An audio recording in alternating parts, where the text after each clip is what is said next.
என்கிட்ட புதுசாக ஒருத்தர் ஆட் ஆயிருக்காங்க. ஸோ இது வந்து நான் ஒரு இன்ஸ்டா பேஜ் பார்த்து தான் வாங்கினேன் நான்.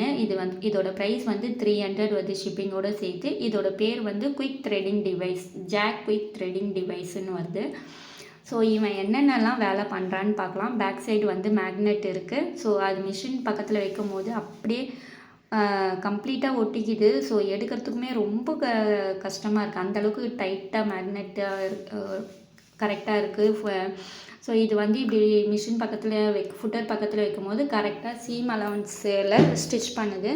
ஸோ நம்ம 1/4 டிஸ்டன்ஸில் ஸ்டிச் பண்ணோம். பிகினராக இருக்கீங்கன்னா கண்டிப்பாக இந்த ப்ராடக்ட் வந்து யூஸ் ஆகும். அடுத்ததாக இவன் என்ன பண்ணுறான்னு பார்ப்போம். ஸோ இந்த ரவுண்ட் நெக் ஸ்டிச் பண்ணுறதுக்கு, அந்த கர்வ் சைடெல்லாம் வந்து ஸ்டிச் பண்ணுறதுக்கு இந்த கார்னர் சைடு வச்சிங்கன்னா ஸோ அதுவுமே ஈஸியாகவே ஸ்டிச் பண்ணி கொடுக்குறான் நமக்கு. ஸோ ஃபைனலாக இவன் என்ன வேலை பார்க்குறான்னு பார்க்கலாம்.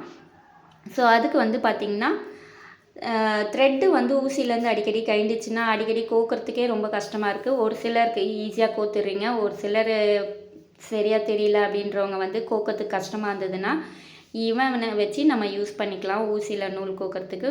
ஸோ அது வந்து நீடிலில் இந்த மாதிரி இன்சர்ட் பண்ணிவிட்டு உள்ளே ஒரு நீடில், சின்னதாக ஒரு நீடில் ஒன்று வருது வெளியே, அது வழியாக நம்ம இழுத்தோம்னா ஈஸியாக கொத்துக்குது. ஸோ ரொம்ப ஈஸியாக இருக்குல்ல. ஸோ இந்த ப்ராடக்ட் வந்து உங்களுக்கு கண்டிப்பாக வேணும்னா, நான் எந்த இன்ஸ்டா பேஜில் வந்து வாங்கினேன் அப்படின்னு தெரிஞ்சுக்கணுன்னா நம்மளை ஃபாலோ பண்ணிவிட்டு இன்ஸ்டான்னு கமெண்ட் பண்ணுங்கள். நானே உங்களுக்கு டிஎம் பண்ணுறேன். பாய்.